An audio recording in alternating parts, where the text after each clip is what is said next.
नमस्कार, आपण पाहताय आदर्श महाराष्ट्र न्यूज। अहमदपूर पंचायत समितीवर पाटील व केंद्रे यांचे वर्चस्व। सभापतीपदी सूरज पाटील तर उपसभापतीपदी अयोध्या केंद्रे यांची बिनविरोध निवड।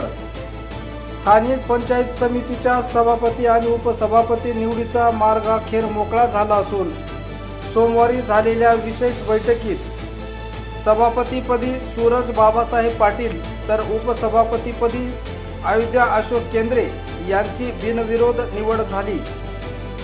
लातूर जिल्हाधिकाऱ्यांच्या आदेशानुसार पंचायत समितीच्या छत्रपती शिवाजी महाराज सभागृहात ही निवड प्रक्रिया पार पडली।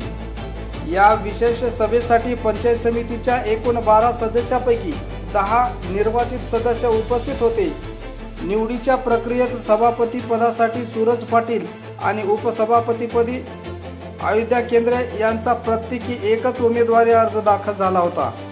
निर्धारित वेळेत अन्य कोणाचेही अर्ज न आल्यामुळे पीठासीन अधिकारी तथा उपविभागीय अधिकारी मंजुषा लटपटे यांनी या दोन्ही निवडी बिनविरोध झाल्याचे अधिकृतपणे घोषित केले।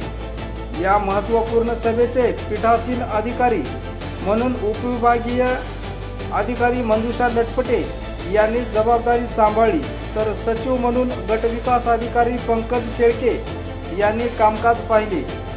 ही निवड प्रक्रिया शांततेत आणि पारदर्शकपणे पार पाडण्यासाठी सहाय्यक प्रशासक अधिकारी शैलेश जोशी, कनिष्ठ प्रशासक अधिकारी राजेश सोनकांबळे, विस्तार अधिकारी रमाकांत पट्टेवाड, धनाजी सुळे, राजू तीर्थकर, आनंद पक्षेटवार आणि प्रकाश कांबळे यांच्यासह पंचायत समितीच्या कर्मचाऱ्यांनी विशेष परिश्रम घेतले। नूतन सभापती व उपसभापतीच्या निवडीनंतर समर्थकांनी पंचायत समिती परिसरात गुलालाची उधळण करत आनंदोत्सव साजरा केला। असेच नवनवीन अपडेटसाठी पाहत रहा आदर्श महाराष्ट्र न्यूज करिता उदय गुंडिले, अहमदपूर, लातूर।